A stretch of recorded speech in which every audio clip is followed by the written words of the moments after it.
Leo, Leo, Leo, September 22 to 30th. Yeah, kamusta po? Kamusta po? Welcome po sa Scorp's World Tarot. Shoutout po ako sa mga OFW yung nagsusubaybay. Maraming salamat po. Yeah, OFW din po ako kaya alam ko yung niyan, mga pinagdadaanan. Lang tayo, mag-relax lang po tayo. Kwentuhan, tignan natin yung energy.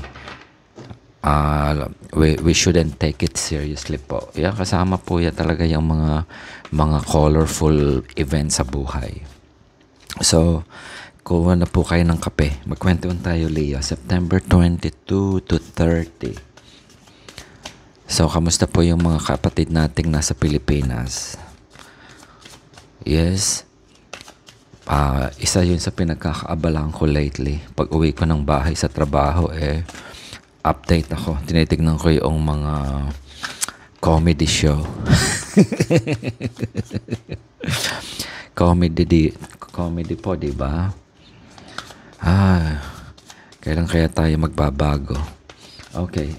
September 22 to 30. Tignan po natin kung makaka-resonate. So, kung hindi po, wag pilitin. It's either working, yung energy, it works both ways. So, fast-moving, 8 of Wands, mabilis na darating, like lightning speed. Yeah? Meron bang ganyan? Meron kang nararamdaman na parang darating? Yung mga ganyang expectation yan yung mga hinihintay natin pag may darating, meron kang hinihintay. Agree? Lahat tayo may hinihintay. Hihintayin natin yung pagbabago nung gobyerno. Hinihintay natin yung mabigyan tayo ng bonus ni amo. Hinihintay natin yung promotion. Hinihintay natin yung bagong trabaho. Hinihintay natin mabayaran yung utang. Agree? September 22 to 30. Tignan natin. Okay. Leo. Okay, nasaktan, napapagod na naman. Kailangan mo magpahinga. Okay? Ito yung pagkapagod natin sa baha. This is a classic case. Wounded warrior. Tipong OFW na kailangan mong kumita. Parang ako ito Ito ngayon kailangan ko, Four of Swords, kailangan ko magpahinga. After that, yung effort. Yes? May darating na balita, mabilis daw yun. Kung hinihintay mo yung balita na yun, related na makaalis ka dyan sa pagod na pinagdadaanan mo, ito na yung patungo ka daw doon. Yes. Or kailangan mong ipahinga. May mga messaging yung mga ganyang pagpapahinga Minsan kasi preoccupied tayo sa kailangan natin kumita. Yeah. So bubugbugin natin yung trabaho yung sarili natin sa trabaho. Ngayon, dumarating yung time na you're starting to ask question. Meron bang ganyan, Leo? Meron. Dumarang tayo sa stage na yan. Ngayon ano yung hinihintay mong balita dito? Ano yung hinihintay mong mabilis na darating? Pagod ka dito Pagod ka. Kaya ka nagpahinga. Or nagme-meditate ka. Nagme-meditate ka is one of puro pagod si Leo dito Kailangan mo ng lakas ng loob at lakas ng pangangatawan. This is all the energy that you need. You have to, and also kailangan daw yung clarity and sharp mind. Meron kang desisyon na gagawin. Meron kang desisyon na gagawin o ikaw yung naghihintay ng desisyon para pag nalaman mo yung natapos yung desisyon na yun, hinihintay mo na lang yung balita sa present situation mo na somehow you feel na something na positive, kung ano man yun. Kasi palagi kang stress ka na sa sitwasyon mo ngayon Magpahinga ka daw, sabi dito. Ipahinga mo. Meron kang makikitang sagot dun sa hinahanap mo kapag clear yung mind. As simple as that. Alam mo yun yung desisyon na kapag pagod ka, huwag ka magdesisyon kapag pagod ka o galit ka at may nararamdaman ka kasi hindi klaro yung pag-iisip. Isa yan sa iniiwasan ko rin. Pero kailangan mo pa ng lakas. It's all about the energy. Or nawawalan ka na ng pag-asa. Strength can be energy to to move forward or lumaban ka pa. Kasi pagod ka na rito, meron kang pinaglalaban. Hindi ka darating sa sitwasyon na mapapagod ka or mai-stress ka kung wala kang ipinaglalaban. Agree? Yes? At meron kang hinihintay na sa kasagutan para sa kanya or kailangan mo ng liwanag. Meron bang ganyan, Leo? Tignan natin yung timeline. Tignan ko dun gamitin ko tong isang card ko rito. Ano yung darating na balita na hinihintay mo at bakit ka napagod? Kailangan mo ng lakas ng loob pa. Ano yung kaganapan? Ano yung storyline ni Leo? Okay. Knock Leo. Okay. Mabilis yun. Mabilis yun. Kasi ito yung sitwasyon na kapag napuno ka, ikaw na mismo ang gagawa ng resolution. Alam mo yung tipong, okay, naghihintay ka ng bonus sa amo mo kasi palagi kang trabaho ng trabaho, ikaw na lang gumagawa. Meron namang pera yung kumpanya, hindi naman ganun kayaman or tipong maibibigay lahat ng mo. Ang gusto mo lang naman ay, I don't think na malaki hinihingi mo or something. Okay? Ngayon, humingi ka na, sabi ka ng amo, wala pa tayong budget eh. Yes? Totoo yan, ganyan talaga. Ngayon, ikaw na yung gagawa ng resolution. Parang nagbigay ka ng ultimatum dito eh. Nakita ko lang yung The Tower. Tingnan natin kung lilitaw. Binasa ko yung split niya. Yung card. Okay. Leo. Okay. Kailangan mo pa raw ng energy. Kung meron ka bang kaibigang actually, Leo is it a strength card eh. Itong card mo yan, Leo eh. King of the Jungle. And I can see here yung infinity. Infinity of strength at lakas ng isipan. Kasi dalawa ito eh. Dalawa yung kahulugan nito sa spread niya. Kahulugan na strength to be more clear sa anong hinihintay mo na yun. Okay? Meron kang gustong gawin. Pagod ka eh. Bakit ka napagod? Sa pagtatrabaho. Sa pag-nurture. Sa obligasyon. Okay? Alam mo yung obligasyon mo. I don't think na tinatakasan mo siya. Hindi mo siya tinatakasan. Ngayon, ano yung inaabangan mo? Ano yung inaabangan mo? Ano yung inaabangan ni Leo? Para mawala yung stress niya. Meron ka hinahanap na sa palagay mo kapag dumating na yung balita na yun. Yung prosperity mo, as simple as that. Okay? Meron ka bang makatulong? Makatulong para makamit yung prosperity na hinahanap mo? Or kung sa negosyo, meron bang problema yung negosyo? Meron bang problema yung negosyo? Or sa trabaho, hindi ka masaya sa trabaho? Nurture mo na yun pero parang agrabyado ka. Yun ang imagination mo. Okay? Yun ang imagination mo. Yeah. Imagination mo yun. Minsan yung feeling mo kasi hindi naman yung totoo eh. Okay? Minsan yung imagination natin masyadong malakas. Hindi naman yun ang nangyayari talaga. Are you physically tired? I can see here you are physically tired and mentally exhausted. Pagod ka, both mind and body. Ngayon, sabi magpahinga ka rito o nagpapahinga ka para mahanap mo yung kasagutan. I-detach mo lang yung siguro yung ano mo, yung energy mo sa sitwasyon. Oh, bakit ko nasabi yun? Okay. I think yun ang, tignan natin, ano ba yung hinihintay mo? Kung hinihintay mo, darating na eh. And it's moving fast. Ayun siya, oh. Nakatingin siya sa messages na darating. Pagod na siya eh. This one is a progression eh. From 8 to 9. Yeah? Progression ng yung event, series of event na yun. Dumating. Darating na. Okay, September 22 to 30. Tignan natin ano pa yung hinaabangan niya. Ano pa yung bakit kailangan ni Leo ng lakas? Nakuha mo yung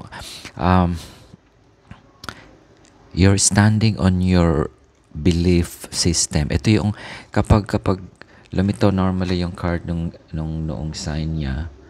Ano yun eh? Understanding kung ano yung ano ba to? Paniniwala mo. Yung belief system mo, hindi mo i-compromise yan. Hindi mo i-compromise yan kasi alam mo yung gusto mo eh. Lahat tayo alam natin kung ano yung gusto natin, yung what we believe in. Structure yan ng ano natin eh, ng who we are as a human being. And kapag hindi mo nakakamit yun, wala, hindi balance eh. Yeah? Kasi gusto mo ito yung happiness na hinahanap mo eh. Solid ito eh, earthly foundation. Ito yung practicality na kailangang kumita ka at magbayad ng kanang kuryente, which is true. Okay, parang gusto mong meron kang gustong subukan, nagiging curious ka eh. May curiosity ka rito eh. Maaring may nakatulong, meron siguro sa yung nag-advise. Yun ang, I think, okay, babasahin ko yung King of Wands as somebody na nag-decision. Maaring ikaw yung nag-decision or meron sa'yo nagbigay ng advice na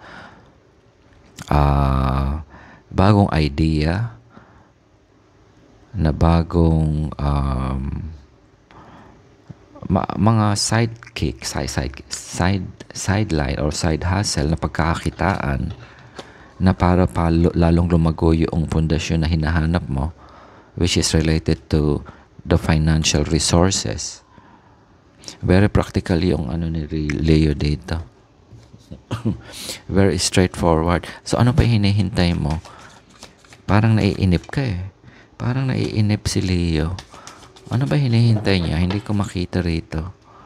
Kasi kailangan ipahinga mo. Alam kong gusto mo yung passion mo to move ahead at matanggap mo yung magandang balita. Nandiyan yan. Nandiyan. Bakit hindi mo makita? Bakit hindi mo makita at hinihintay mo pa siya?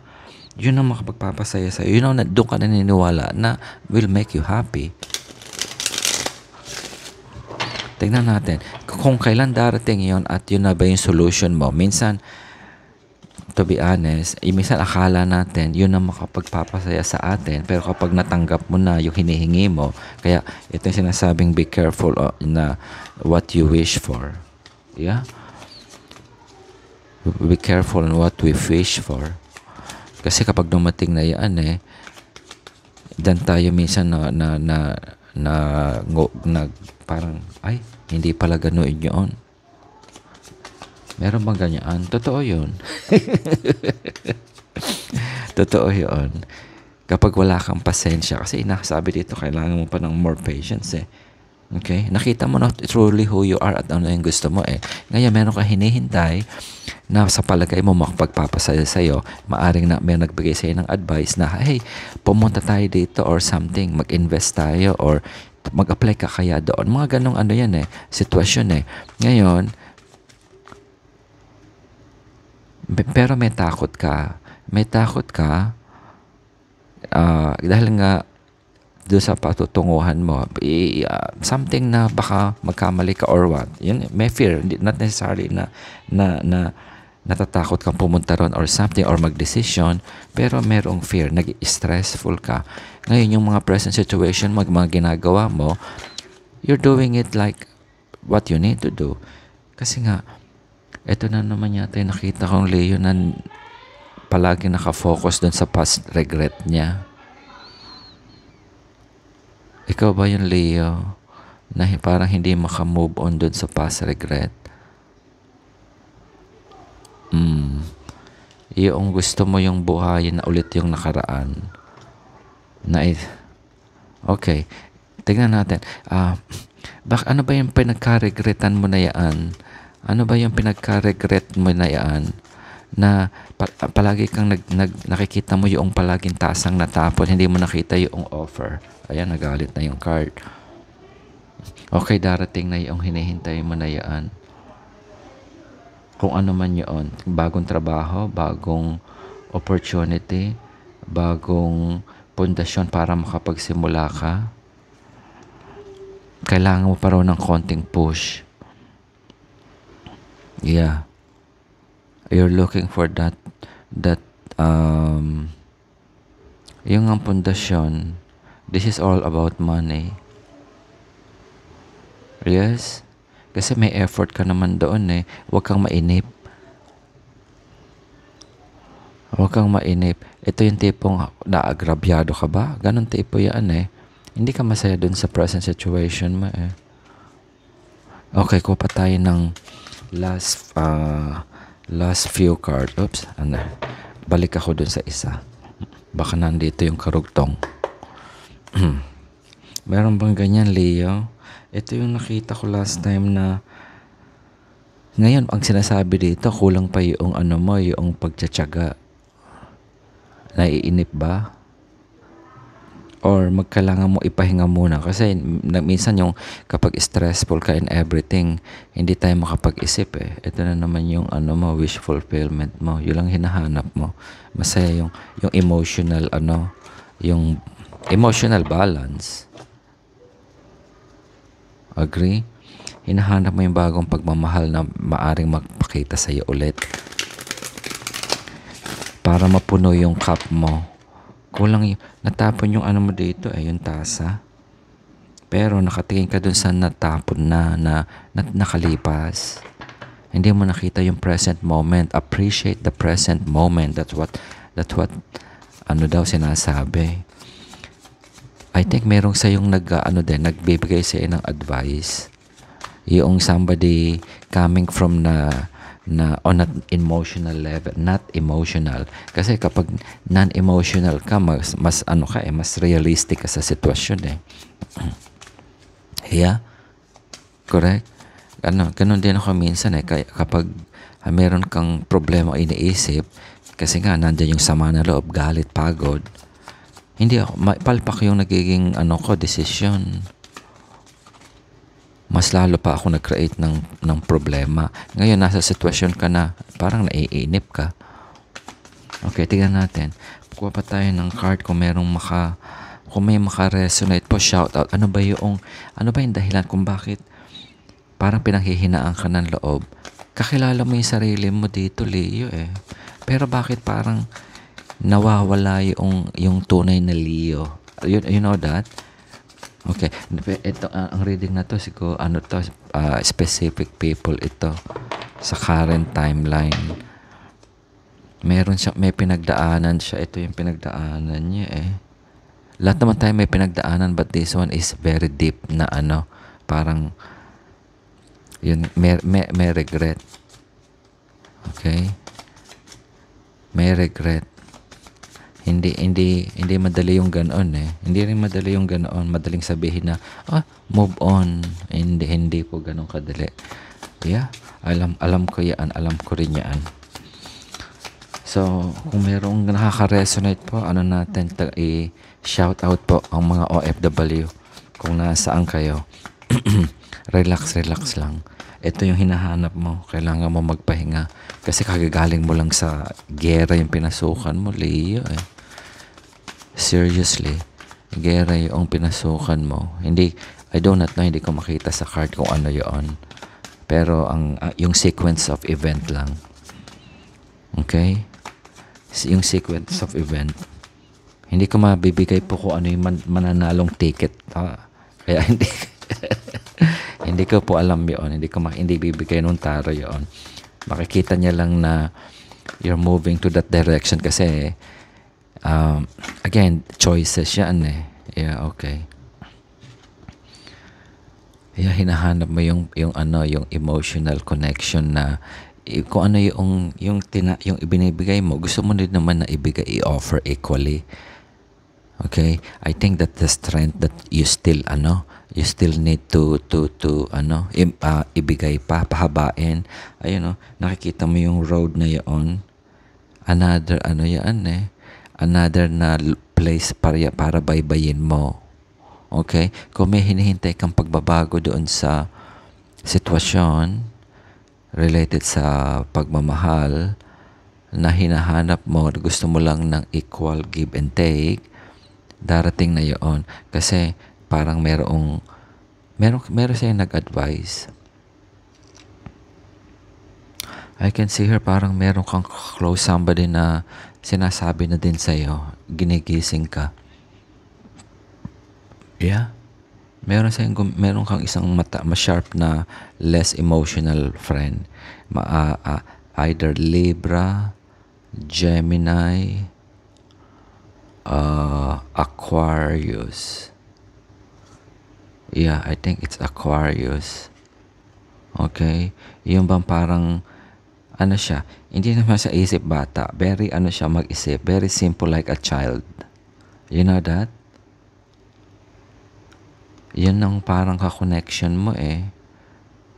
Yan ang parang ka-connection mo eh. Meron kayong noon, parang, yun nga, soulmate kayo as a friend. Yeah. Meron bang ganyan? Kung ano yung hinihintay mo na yun dahil napagod ka, darating na yun. Meron darating na balita. Hindi ka na, yung pagre-regret mo, habaan mo yung pasensya. Habaan mo pa yung madaling sabihin na habaan mo pa yung pagtitiis. Hindi rin alam ko yan pag pinanghihinaan ka ng loob eh. Itong nanggagaling yung foundation na to, sinasabi niya na yung tinanim mo na akala mong maliit, nag-grow sa ilalim. Kung ano man yung seedlings na itinanim mo. Yeah, foundation, maliit na negosyo na gusto mong lumaki. It's growing, I tell you. Okay? Kung meron kang negosyo na okay, minsan matumal o hindi, keep up the good work. Yun ang sinasabi niya. Kasi may darating sa yung magandang balita on that aspect. Iba-iba po kasi tayo ng timeline eh. Hindi siya, pero meron akong nakitang Leo dito na ngayon, mas mabigat yung pinagdadaan niya compared to the other Leo. Kung ito yung message dun sa Leo na medyo malalim yung niya, yung pinagdadaanan. Yung iba kasi simple lang eh.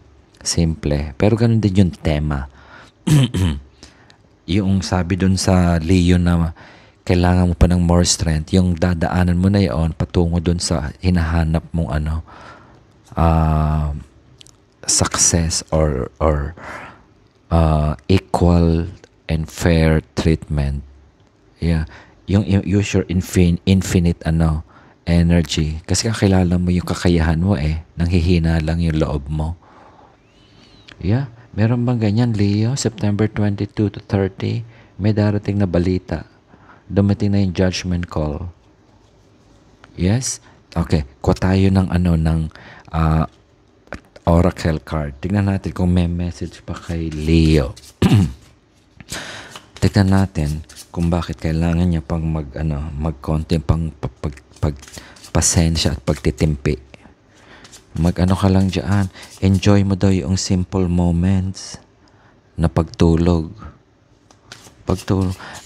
Ganyan din ako kapag dumarating ako sa sitwasyon na itong 9 of Swords na ito is yan eh, nagdududa ka eh.